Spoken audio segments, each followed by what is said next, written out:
جزیرہ نمائی عرب کے بیرونی حالات، یہودیوں کے مذہبی، سیاسی اور معاشرتی حالات۔ مذہبی حالات: دونوں آسمانی دین یہودیت اور عیسائیت تحریف و تغیر و تبدل کا شکار ہو کر مسخ ہو چکے تھے، اس لیے وہ روح سے خالی اور بے جان تھے۔ وہ لوگوں کی اصلاح کے لیے اپنا بنیادی کردار ادا کرنے کے قابل نہیں رہے تھے۔ تحریف سے قطع نظر، یہودیت اللہ تعالیٰ کے فیصلے کے مطابق صرف بنی اسرائیل کے لیے تھی۔ اس کا عقیدہ توحید بھی بگڑ چکا تھا، حالانکہ اللہ تعالیٰ نے توحیدی کی وجہ سے بنی اسرائیل کو اس وقت کے لوگوں پر فضیلت عطا فرمائی تھی۔ یہودی نے ارد گرد کی قوموں، فاتحین اور اپنے ساتھ بسنے والوں سے بت پرستی کے بہت سے نظریات و عقائد اخذ کر لیے تھے۔ اس حقیقت کا اعتراف یہودیوں کے انصاف پسند مورخین نے بھی کیا ہے۔ اس سلسلے میں دائرہ معارف یہودیہ کی یہ عبارت ملاحظہ فرمائے: بنی اسرائیل کے انبیاء کا بت پرستی پر غیظ و غضب یہ واضح کرتا ہے کہ بت پرستی اسرائیلیوں کے دلوں میں سرایت کر چکی تھی، اور جلا وطنی کے بعد اور بابل کی قید تک بت پرستی کا شوق ان کے دلوں سے نہیں نکل سکا۔ وہ بڑی حد تک مشرکانہ خرافات و عقائد قبول کر چکے تھے۔ تلمود کی عبارتوں سے بھی معلوم ہوتا ہے کہ یہودی بڑے ذوق و شوق سے بتوں کی پوجا کرتے تھے۔ ان کی تورات اور تلمود بھی ایسے قصے کہانیوں سے بھری پڑی ہیں جو اللہ تعالیٰ وحی انبیاء اور ان کے رسالت سے کوئی مطابقت نہیں رکھتے۔ مثلاً ان کی تحریف شدہ تورات اور عہد نامہ قدیم میں لکھا ہے، کیونکہ خداوند نے 6 دن میں آسمان اور زمین اور سمندر اور جو کچھ ان میں ہے وہ سب بنایا اور 7ویں دن آرام کیا، اس لیے خداوند نے ہفتہ کے دن کو برکت دی اور اسے مقدس ٹھہرایا۔ اسی لیے یہودی ہفتہ کے دن کام کرنا حرام سمجھتے ہیں۔ عہد نامہ قدیم میں حضرت آدم و حوا علیہم السلام کے بارے میں لکھا ہے، اور انہوں نے خداوند خدا کی آواز کو جو ٹھنڈے وقت باغ میں پھرتا تھا سنی، اور آدم اور اس کی بیوی نے اپنے آپ کو خداوند خدا کے حضور سے باغ کے درختوں میں چھپایا۔ تب خداوند خدا نے آدم کو پکارا اور اس سے کہا کہ تو کہاں ہے؟ اس نے کہا، میں نے باغ میں تیری آواز سنی اور میں ڈرا کیونکہ میں ننگا تھا اور میں نے اپنے آپ کو چھپایا۔ اس نے کہا، تجھے کس نے بتایا کہ تو ننگا ہے؟ کیا تو نے اس درخت کا پھل کھایا جس کے بابت میں نے تجھ کو حکم دیا تھا کہ اسے نہ کھانا؟ غرض وہ اللہ تعالیٰ کی ایسی تصویر کشی کرتے ہیں گویا وہ انسان ہے، جس کو یہ بھی علم نہیں کہ اس کے گھر کے باغیچے میں کیا ہو رہا ہے۔ لطیفہ یہ ہے کہ وہ اس کے بعد یہ بھی کہتے ہیں کہ جب آدم نے معرفت کا درخت کھا لیا تو وہ اس نافرمانی کی وجہ سے الوہیت کے درجے پر پہنچ گئے اور انہیں خیر و شر کا پتہ چل گیا، جبکہ اللہ تعالیٰ ان کی پیدائش کے وقت چاہتا تھا کہ وہ خیر و شر کی معرفت سے جاہل رہے۔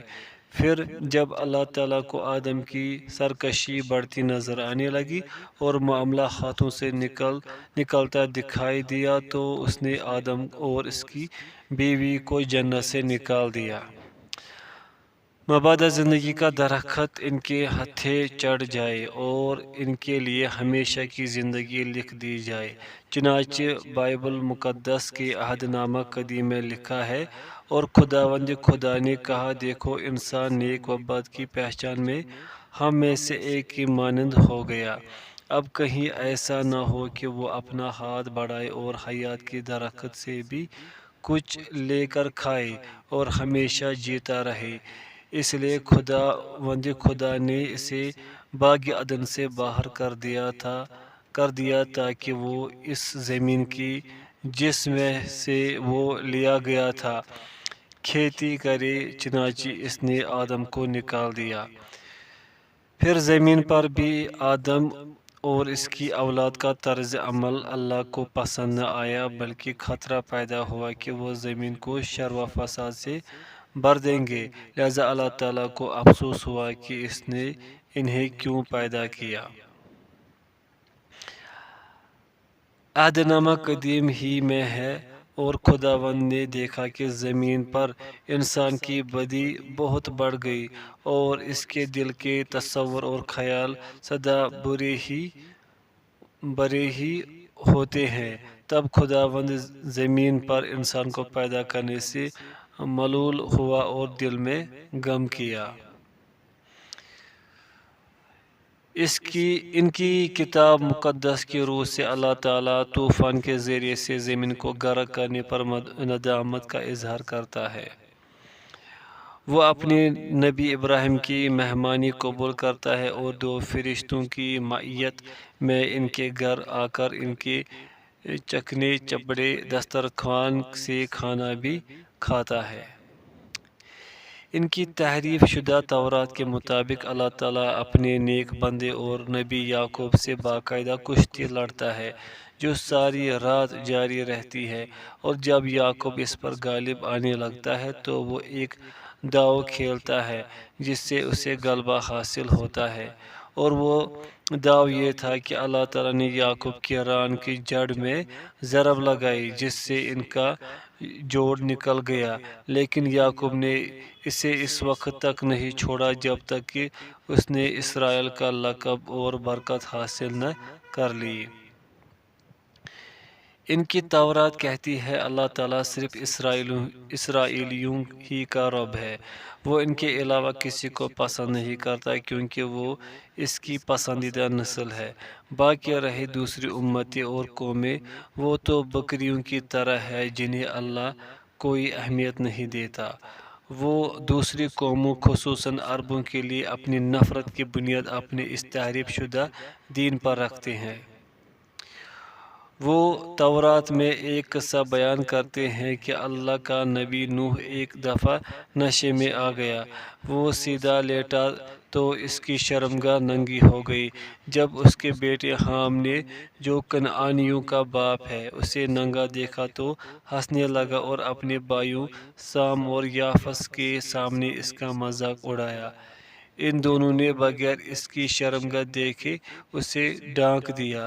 جب نوح نشے سے ہوش میں آیا اور اسے اپنے چھوٹے بیٹے حام کی اس حرکت کا پتہ چلا تو اس نے اس کے لیے یوں لعنت کی، کنعان ملعون ہو، اپنے بھائیوں کے غلاموں کا غلام ہو، اللہ سام کو برکت دے اور کنعان ان کا غلام بنے، اللہ یافس کو فتح دے، وہ سام کے گھروں میں ٹھہرے اور کنعان ان کا غلام ہوا۔ اس قصے کا صاف مقصد یہ ہے کہ یہودی چاہتے ہیں کہ وہ سام کے اولاد ہونے کے ناطے اپنے آپ کو پاک صاف ظاہر کرے اور حام کی اولاد کنعانیوں کو اپنا غلام بنائے، حالانکہ ان کا کوئی جرم نہیں۔ جس طرح یہودیوں نے اپنے مذموم مقاصد پورے کرنے کے لیے حضرت نوح علیہ السلام کو ایک نشی کے روپ میں پیش کیا ہے، اسی طرح انہوں نے حضرت لوط علیہ السلام کو بھی نشی اور نعوذ باللہ زانی ظاہر کیا ہے، جو نشے میں اپنی بیٹیوں سے زنا کرتا ہے حتیٰ کہ وہ حاملہ ہو جاتی ہے اور اس کے بچے جنتی ہے۔ وہ یہ بھی کہتے ہیں کہ اس کی چھوٹی بیٹی کا ایسا ہی ایک بیٹا مواب کے نام سے مشہور ہوا جو آج تک کے موابین کا باپ تھا۔ ان خرافات کا مقصد واضح ہے کہ یہودی اپنے دشمن موابیوں کو مجروح کرنا چاہتے ہیں اور یہ سب کچھ وحی کے نام پر کیا گیا ہے۔ اللہ تعالیٰ نے قرآن مجید میں یہودیوں کا تذکرہ اس طرح فرمایا ہے۔ ترجمہ: اور بے شک ان میں سے ایک گروہ کتاب پڑھتے ہوئے اپنی زبانیں مروڑتا ہے تاکہ تم اسے کتاب کا حصہ سمجھو، حالانکہ وہ کتاب میں سے نہیں ہے، اور وہ کہتے ہیں کہ یہ اللہ کی جانب سے ہے، حالانکہ وہ اللہ کی جانب سے نہیں، اور وہ جان بوجھ کر اللہ پر جھوٹ باندھتے ہیں۔ سورہ آل عمران آیت نمبر 78۔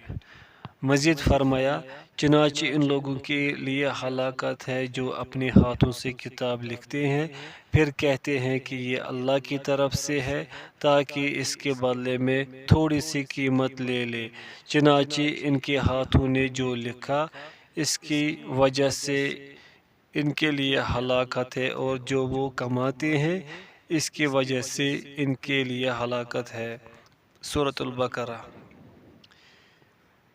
ان کی تورات کا دعویٰ ہے کہ یہودی عورتوں کے علاوہ تمام عورتیں زانی ہیں، اور یہودیوں کے سوا سب لوگ جو ان کی نظر میں غلام ہیں واجب القتل ہیں، اور جو شخص کسی غیر یہودی کو قتل کرتا ہے وہ اپنے رب تعالیٰ کے سامنے قربانی پیش کرتا ہے۔ کیا ایسی کتاب آسمانی یا ربانی کتاب ہو سکتی ہے؟ کیا ایسی کتاب لوگوں کو اللہ کا راستہ دکھا سکتی ہے؟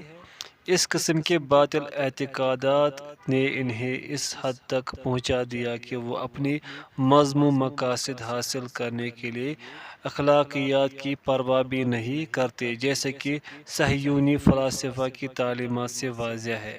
وہ بڑی ڈٹائی اور بے حیائی سے انبیاء کو ایسے اوصاف سے متصف کرتے ہیں جو ان کی شان کے یکسر منافی ہے۔ وہ حضرت ابراہیم علیہ السلام کو نعوذ باللہ دیوس ظاہر کرتے ہیں اور کہتے ہیں کہ وہ صرف اپنی زندگی اور دنیاوی مفادات کی خاطر کمینگی پر اتر آئے۔ تورات میں لکھا ہے کہ ابراہیم نے اپنی بیوی سارہ کو فرعون کے گھر جانے پر مجبور کیا کہ وہ اپنے آپ کو ابراہیم کی بہن ظاہر کرے تاکہ اسے چند بکریاں اور گدھے مل سکے۔ ابراہیم نے اس سے کہا، تو جا کر کہنا میں ابراہیم کی بہن ہوں تاکہ تیری بنا پر مجھے کچھ مال حاصل ہو اور میری جان بچ سکے۔ یہودی لوگ حضرت یعقوب علیہ السلام کو بھی چکر باز کی صورت میں پیش کرتے ہیں کہ وہ بڑے پست حربے سے اپنے چھوٹے بھائی سے نبوت چرا لیتا ہے۔ یہ لوگ حضرت یعقوب علیہ السلام کی بیٹی کو زانیہ بنا کر پیش کرتے ہیں کہ اس سے قریبی شہر کے سردار کے لڑکے نے زنا کیا۔ یہود کے تلمود کہتی ہے کہ عیسیٰ اپنی ماں کا ناجائز بیٹا ہے کیونکہ اس کی ماں بحالت حیض ایک فوجی باندارہ کے جماع سے حاملہ ہوئی۔ وہ حضرت عیسیٰ علیہ السلام کو کذاب، مجنون، گمراہ، شعبدہ باز اور بت پرست کے القاب دیتے ہیں۔ ان کے تلمود کے مطابق عیسائی بت پرست، قاتل، فاسق، پلید جانور گدھے، خنزیر اور کتے ہیں۔ وہ حیض کے ناپاک کپڑوں جیسے ہیں جنہیں گندگی کے ڈھیر پر پھینک دیا جاتا ہے۔ وہ اپنے نبی حضرت داؤد علیہ السلام کی یہ تصویر پیش کرتے ہیں کہ وہ اپنے ایک فوجی کمانڈر کی بیوی کو اپنے گھر کی چھت سے دیکھتا ہے تو اس پر عاشق ہو جاتا ہے۔ وہ اسے بلواتا ہے، اس سے زنا کرتا ہے حتیٰ کہ وہ حاملہ ہو جاتی ہے۔ پھر وہ اس کے خاوند فوجی کمانڈر کو لڑائی کے میدان میں بھیج کر ہلاک کرا دیتا ہے اور خود اس کی بیوی سے شادی کر لیتا ہے۔ یہ کس قدر گھناؤنی اور واہیات باتیں ہیں۔ کیا عقل اسے اللہ کا کلام مان سکتی ہے؟ اور کیا ایسی کتاب انسانیت کی ہدایت اور رہنمائی کے قابل کہی جا سکتی ہے؟ قرآن مجید نے یہودیوں کے مذہبی انداز فکر، اپنے رسولوں اور کتابوں کے بارے میں ان کے موقف کے بہت سے پہلو بیان کیے ہیں۔ مثلاً یہ لوگ حضرت موسیٰ علیہ السلام کی موجودگی میں بت پرستی کی طرف مائل تھے۔ انہوں نے حضرت موسیٰ علیہ السلام سے کہا تھا، تو ہمارے لیے بھی ایک معبود بنا دے جس طرح ان کے معبود ہیں۔ سورۃ الاعراف۔ جب حضرت موسیٰ علیہ السلام اپنے رب سے ملاقات کے بعد واپس تشریف لائے تو دیکھا کہ وہ بچھڑے کی عبادت میں جتے ہوئے ہیں۔ ان لوگوں نے حضرت ہارون علیہ السلام سے کہا، ہم تو ہمیشہ اس بچھڑے کی عبادت کرتے رہیں گے حتیٰ کہ موسیٰ ہمارے پاس واپس آ جائے۔ سورۃ طٰہٰ۔ حضرت موسیٰ علیہ السلام کی وفات کے بعد بھی وہ بت پرستی سے باز نہیں آئے۔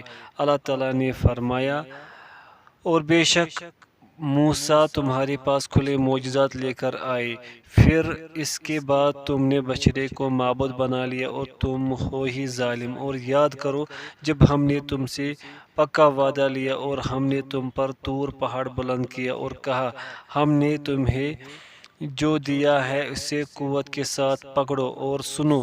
انہوں نے کہا ہم نے سنا اور ہم نے نافرمانی کی۔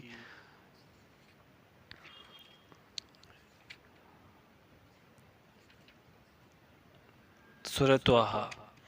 اور ان کے کفر کی وجہ سے ان کے دلوں میں بچڑے کی محبت ڈال دی گئی۔ سورۃ البقرہ۔ قرآن مجید کے مطابق وہ حضرت موسیٰ علیہ السلام کے ساتھ بھی گستاخی سے پیش آئے تھے۔ انہوں نے کہا اے موسیٰ ہمیں اللہ بالکل آنکھوں کے سامنے دکھا۔ سورۃ النساء۔ اور اللہ تعالیٰ کی جناب میں ان کی بے ادبی ملاحظہ ہو۔ اللہ تعالیٰ نے فرمایا اور یہودیوں نے کہا اللہ کا ہاتھ بندھا ہوا ہے، بند گئے انہی کے ہاتھ۔ سورۃ المائدہ۔ یہودی اللہ تعالیٰ کو ایک شخص کو باپ بھی ٹھہراتے ہیں، اور یہودیوں نے کہا عزیر اللہ کا بیٹا ہے۔ سورۃ التوبہ۔ انہوں نے اللہ کو چھوڑ کر یہودیوں نے اپنے علماء کو اپنا معبود بنا لیا تھا۔ اللہ تعالیٰ کا فرمان ہے انہوں نے اللہ کو چھوڑ کر اپنے علماء اور درویشوں کو اپنا رب بنا لیا۔ سورۃ التوبہ۔ وہ اللہ تعالیٰ کی کلام میں تحریف کرنے سے بھی نہیں چوکتے تھے۔ قرآن مجید میں ہے چنانچہ ہلاکت ہے ان لوگوں کے لیے جو اپنے ہاتھوں سے کتاب لکھتے ہیں پھر کہتے ہیں کہ یہ اللہ کی طرف سے ہے تاکہ اس کے بدلے میں تھوڑی سی قیمت لے لے۔ سورۃ البقرہ۔ ایک اور مقام پر فرمایا کیا تم توقع رکھتے ہو کہ وہ یہودی تمہاری خاطر ایمان لے آئیں گے، حالانکہ ان میں سے ایک فریق ایسا ہے کہ وہ اللہ کا کلام سنتے ہیں پھر وہ اسے سمجھ لینے کے بعد اس میں تحریف کر دیتے ہیں حالانکہ وہ جانتے ہیں۔ سورۃ البقرہ۔ اللہ تعالیٰ کے رسولوں کے بارے میں ان کا طرز عمل اللہ نے اس طرح بیان فرمایا ہے کیا پھر جب کبھی تمہارے پاس کوئی رسول وہ چیز لایا جسے تمہارے دل نہ چاہتے تھے تو تم نے تکبر کیا، پھر تم نے ایک فریق کو جھٹلایا اور دوسرے فریق کو تم قتل کرتے رہے۔ سورۃ البقرہ۔ نیز اللہ کا فرمان ہے یہ لوگ اللہ کی آیات کے ساتھ کفر کرتے اور نبیوں کو ناحق قتل کر ڈالتے تھے۔ سورۃ البقرہ۔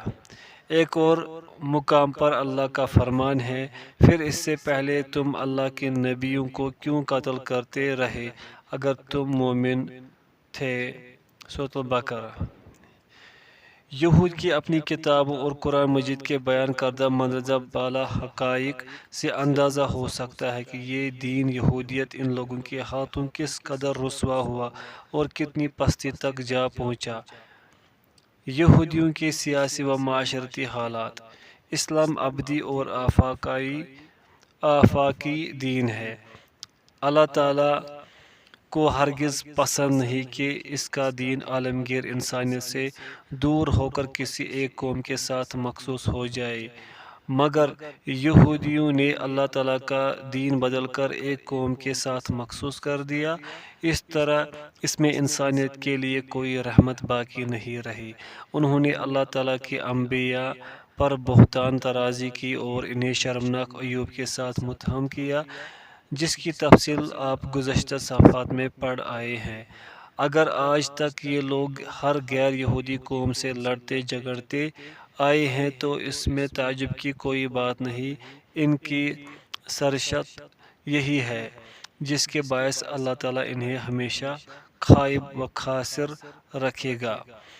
7ویں صدی عیسوی میں انہوں نے انطاکیہ کے عیسائیوں اور فارسی قائد فوقا کے مابین پھوٹ ڈال دی جس کے نتیجے میں انطاکیہ کے عیسائیوں کو خوفناک خونریزی کا سامنا کرنا پڑا۔ شام کے عیسائیوں کے خلاف انہوں نے ایرانی لشکروں کی مدد کی اور خود بھی شامی عیسائیوں کو تحت کیا جیسا کہ سور لبنان میں واقعہ پیش آیا۔ اس خباثت کا علم شاہ روم ہرقل کو ہوا تو اس نے انہیں خوفناک سزا دی اور گن گن کر بدلے لے۔ قرآن کریم نے ان کی ایسی باریک تصویر کشی کی ہے کہ چھٹی اور ساتویں صدی عیسوی میں ان کے اخلاقی زوال و انحطاط اور معاشرتی فساد کا واضح نقشہ نظر آ جاتا ہے، جس کی بنا پر یہ لوگ امتوں کی قیادت کے اہل نہ رہے۔ اللہ تعالیٰ نے فرمایا، یہ اس لیے کہ وہ کہتے ہیں ہم پر امیوں عربوں کی بابت کوئی گناہ گرفت نہیں، اور وہ جانتے بوجھتے اللہ پر جھوٹ باندھتے ہیں۔ سورہ آل عمران۔ یسرب میں ان کی فتنہ انگیزی کی وجہ سے عربوں کو بے شمار مصیبتوں کا سامنا کرنا پڑا۔ یہ لوگ اوس و خزرج میں جنگ اور تفرقہ بازی کی آگ بھڑکاتے رہے تھے، تجارت میں ذخیرہ اندوزی کرتے اور اپنے اقتصادی مفادات کے لیے عربوں کو اپنا دست نگر رکھتے تھے۔ یہ لوگ رسول اللہ صلی اللہ علیہ وسلم کے ہمیشہ شدید دشمن رہے اور آپ کی ذات گرامی کے خلاف ہمیشہ سازشیں کرتے رہے، لیکن اللہ تعالیٰ نے ان کا کوئی داؤ کارگر نہ ہونے دیا، بلکہ رسول اللہ صلی اللہ علیہ وسلم کے ہاتھوں انہیں ہزیمت اٹھانی پڑی اور مدینہ منورہ سے جلا وطن ہونا پڑا۔ بعد ازاں حضرت عمر رضی اللہ عنہ نے تو انہیں جزیرہ عرب ہی سے باہر نکال دیا تاکہ اسلامی معاشرہ ان کے فتنوں سے محفوظ رہے۔ عیسائیوں کے مذہبی، سیاسی اور معاشرتی حالات۔ مذہبی حالات۔ یہودیت کی طرح عیسائیت بھی تحریف کے ساتھ ساتھ بت پرستی، یونانی اور رومی خرافات کا شکار ہو چکی تھی۔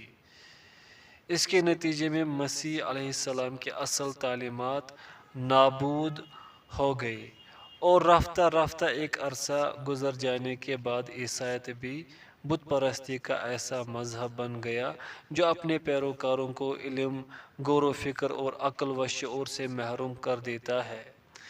اس کی تصدیق خود مشہور یورپی مسیحی پاسٹر کے الفاظ سے ہوتی ہے۔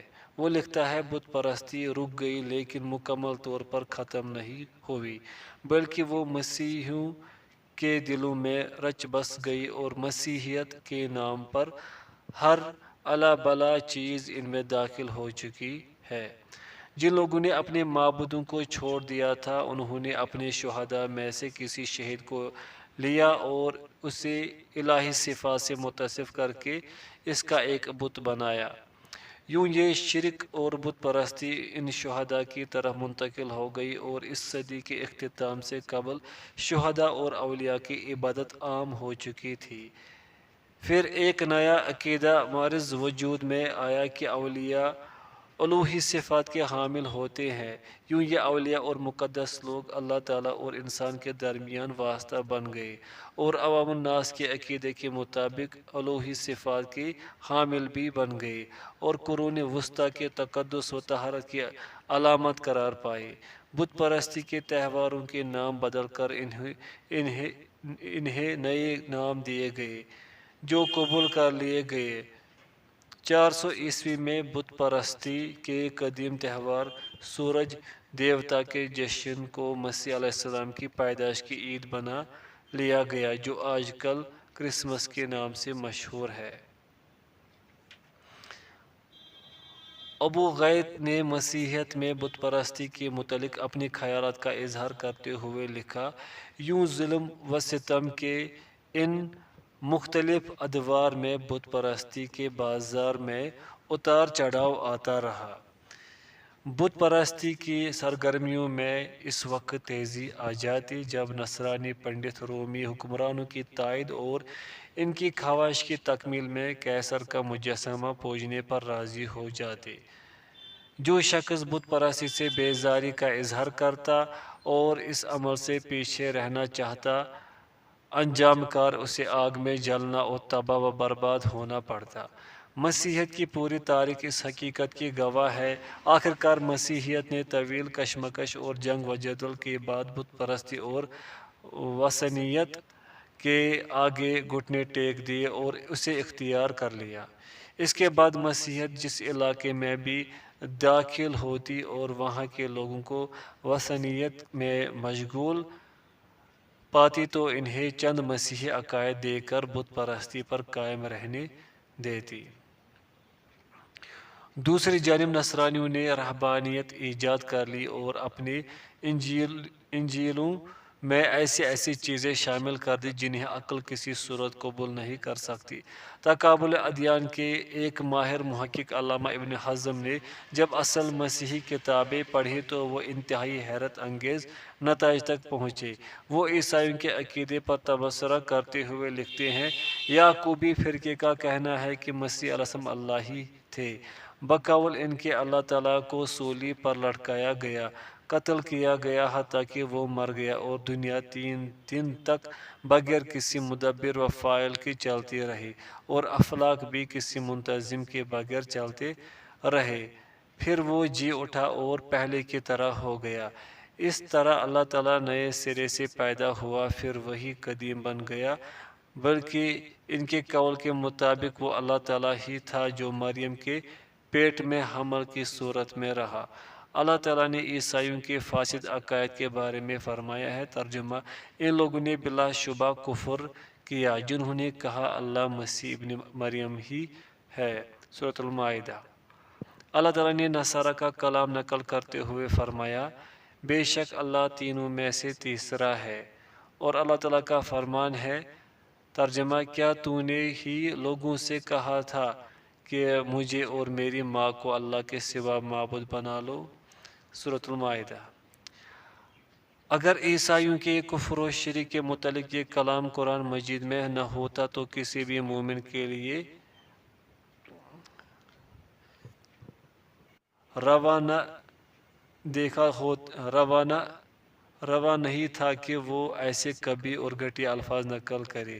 اگر ہم نے بذات خود عیسائیوں کو نہ دیکھا ہوتا تو ہم کبھی یہ تسلیم نہ کرتے کہ دنیا میں کوئی صاحب عقل قوم ایسی مجنونانہ باتیں مان سکتی ہے۔ اللہ تعالیٰ ہمیں ایسے ذلت سے بچائے۔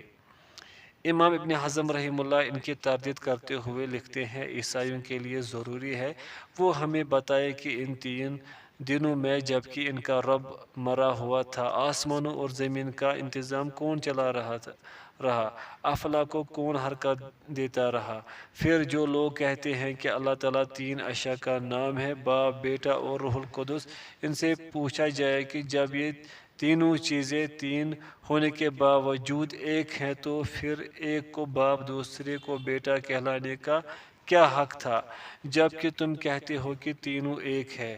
اس لحاظ سے تو باپ بیٹا ہے اور بیٹا باپ۔ یہ عجیب گو رکھ دھندہ ہے، جبکہ خود ان کی انجیل اس کے خلاف کہہ رہی ہے۔ میں اپنے باپ کے دائیں جانب بیٹھوں گا، اور یہ خود کہتے ہیں قیامت کا علم صرف باپ کو ہے، بیٹے کو اس کا علم نہیں۔ اس سے صاف معلوم ہوتا ہے کہ بیٹا باپ نہیں ہے، اور اگر تینوں مختلف ہے، اگرچہ نصرانی اس کے قائل نہیں، تو لازمی بات ہے کہ بیٹے کے لیے کمزوری، حدوث، تغیر پذیری اور نقص لازم ہے۔ اس لحاظ سے اسے باپ سے کم مرتبہ ہونا چاہیے، جبکہ نقص اور کمی اللہ کی صفت نہیں ہو سکتی۔ ان کی مزعومہ انجیلوں کے اس عقیدے کے بارے میں ابن حزم کے تبصرے کا خلاصہ یہ ہے، ان کی اناجیل کے 70 ابواب ہیں جو یکسر جھوٹ، تناقضات اور متضاد بیانات پر مبنی ہیں۔ مختصر یہ کہ ان کی اناجیل کے مطابق حضرت مسیح علیہ السلام کبھی تو نعوذ باللہ اللہ کے بیٹے ہیں، کبھی یوسف یا داؤد یا کسی اور انسان کے بیٹے ہیں، کبھی وہ معبود ہیں جو پیدا کرتا اور رزق دیتا ہے، اور کبھی وہ اللہ کے بھیڑ ہے، کبھی وہ اللہ میں ہے اور اللہ ان میں ہے، کبھی وہ اپنے شاگردوں میں ہے اور ان کے شاگرد ان میں ہے، کبھی وہ اللہ تعالیٰ کا علم اور قدرت ہے، اور کبھی وہ ایسے عاجز ہے جس کا کسی پر حکم نہیں چلتا اور نہ اس کا کوئی ارادہ پورا ہوتا ہے، کبھی وہ نبی اور اللہ کے غلام ہے، اور کبھی اللہ تعالیٰ انہیں ان کے دشمنوں کے حوالے کر دیتا ہے، کبھی اللہ تعالیٰ اپنے منصب سے دستبردار ہو جاتا ہے، حکومت مسیح سنبھال لیتے ہیں اور اپنے ساتھیوں کو آسمانوں اور زمین میں حلت و حرمت کا اختیار دے دیتے ہیں، کبھی وہ بھوک سے بلکتے ہیں اور کھانا مانگتے ہیں، پیاسے ہو جاتے ہیں تو پینے لگتے ہیں، پھر ڈر کے مارے ان کا پسینہ بہنے لگتا ہے۔ اگر انہیں کھانے کے لیے درخت پر انجیر نہ ملے تو وہ اس پر لعنت بھیجنے لگتے ہیں۔ کبھی وہ گھبرا جاتے ہیں اور گدھے پر سوار ہو جاتے ہیں، کبھی اپنے چہرے پر تھپڑ اور سر پر چھڑیاں مارنے لگتے ہیں، کبھی ان کے چہرے پر تھوکا جاتا ہے، ان کی پیٹھ پر کوڑے برسائے جاتے ہیں اور پولیس والے انہیں مارتے ہیں۔ انہیں ہنزل کوڑتومبا ملا ہوا سرکہ پلایا جاتا ہے، پھر انہیں سولی پر لٹکا دیا جاتا ہے اور ان کے ہاتھوں میں کیل ٹھونک دیے جاتے ہیں اور وہ مر جاتے ہیں، پھر دفن کر دیے جاتے ہیں، پھر وہ آپ ہی آپ جی اٹھتے ہیں۔ زندہ ہونے کے بعد اپنے ساتھیوں سے ملتے ہیں تو انہیں کھانے کے علاوہ کسی چیز کی فکر نہیں ہوتی۔ وہ ساتھیوں سے کھانا مانگتے ہیں جو انہیں روٹی اور بھنی ہوئی مچھلی کھلاتے اور شہد پلاتے ہیں، پھر وہ اپنے مشغلے کے لیے چل پڑتے ہیں۔